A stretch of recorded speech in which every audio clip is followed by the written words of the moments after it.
The traditional story begins with Siddhartha Gautama's birth in Lumbini, Nepal. In about 567 BCE, he was the son of a king, raised in a sheltered uplands. He married and had a son. Prince Siddhartha was 29 years old when his life changed. In carriage rides outside his palace, he first saw a sick person, then an old man, then a corpse.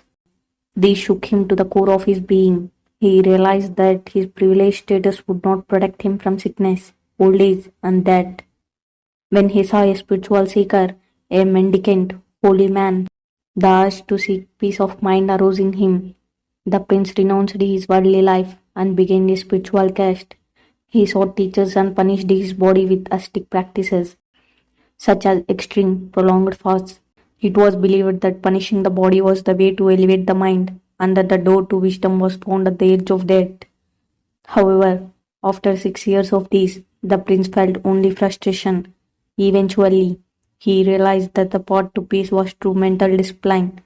At Bodh Gaya, in the modern India state of Bihar, he sat in meditation beneath a ficus tree, the Bodhi tree, until he awakened or realized enlightenment. From that time on, he would be known as the Buddha. He spent the rest of his life teaching people how to realize enlightenment for themselves. He gave his first sermon in modern day Sarnath, near Benares, and then walked from village to village, attracting disciples along the way. He founded the original order of Buddhist nuns and monks, many of whom became great teachers also.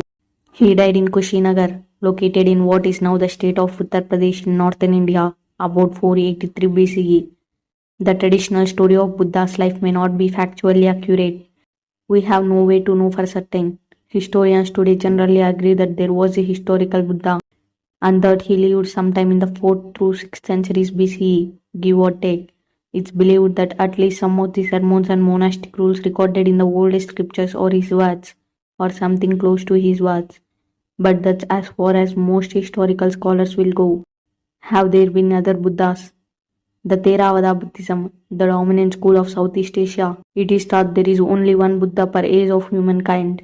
Each age is an unimaginably long time. The Buddha of the current age is the historical Siddhartha Gautama. Another person who realizes enlightenment within this age is not called Buddha. Instead, he or she is an Arhat or Arahant, worthy one or perfected one. The principal difference between an Arahat and Buddha is that only a Buddha is a world teacher, the one who opens the door for all others. Early scriptures name others who lived in the unimaginably long ago earlier ages. There is also Maitreya, the future Buddha, who will appear when all memories of our Buddha's teaching has been lost.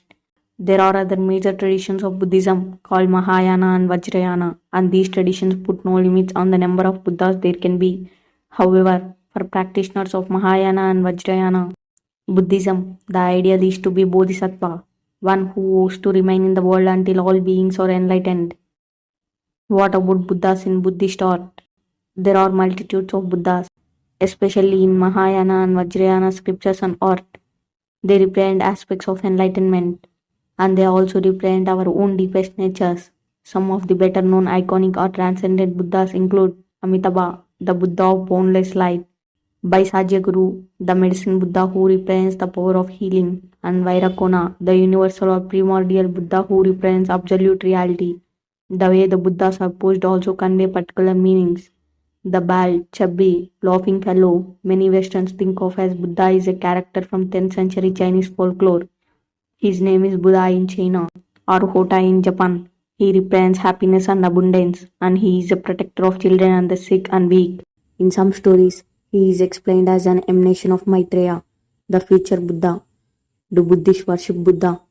The Buddha was not a god, and the many iconic figures of Buddhist art are not meant to represent godlike beings who will do you favors if you worship them. The Buddha was said to be critical of worship. In fact, in one scripture, he encountered a young man engaged in a Vedic worship practice. The Buddha told him, it's more important to live in a responsible, ethical way than to worship anything. You might think of worship if you see Buddhists bowing to Buddha statues, but there's something else going on. In some schools of Buddhism, bowing and making offerings are physical expressions of the dropping away of a selfish, ego-centered life and a commitment to practice the Buddha's teachings. What did the Buddha teach? When the Buddha achieved enlightenment, he also realized something else, that what he had perceived was so far outside ordinary experience that it could not entirely be explained. So, instead of teaching people what to believe, he taught them to realize enlightenment for themselves. The foundational teaching of Buddhism is the Four Noble Truths.